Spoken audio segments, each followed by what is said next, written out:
and other similar chairs have been established across the UK and outside the UK, violate the basic principles of academic freedom and inquiry.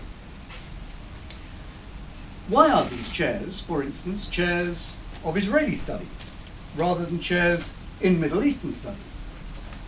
Why are they chairs not in Palestinian studies, given that that is the geographical name for the territory, if not the political name that goes by the name these days of Israel? Or at least, why are they not chairs in the Palestine-Israel conflict, rather than simply chairs of Israeli studies? What then are the aims of these chairs or research areas, or the research areas associated with the chairs that have been established?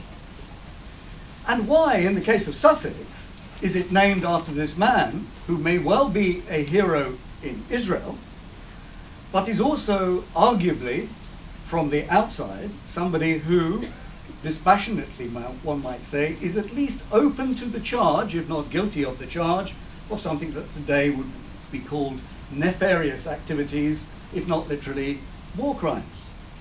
And who controls the appointment of the chair?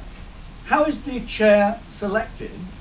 And who is the panel, or who sits on the panel? What is the composition of the panel that selects the chair? These, I think, are the key questions that we have to ask about this chair, but also about similar chairs up and down the country.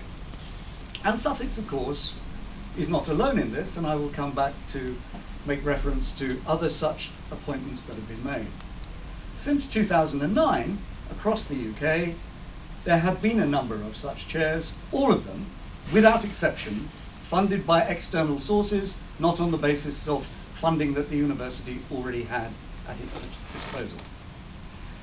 The claim that I want to make tonight, and this may surprise some of you, is not that this is in any way improper. And I'm sure that those of you many of you who came along here tonight expect me to say that it was. I want to claim something slightly different.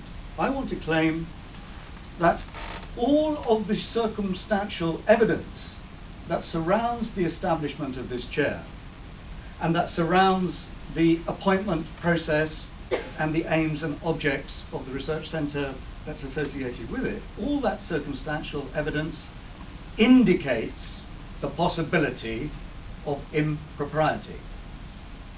And the failure of the University of Sussex, and particularly of its Vice-Chancellor, to answer the obvious questions, some of which I put to you at the beginning, failure to answer despite being asked by staff and students to give answers to these questions, reinforces the concern that suggests that this may be a major problem of academic impropriety.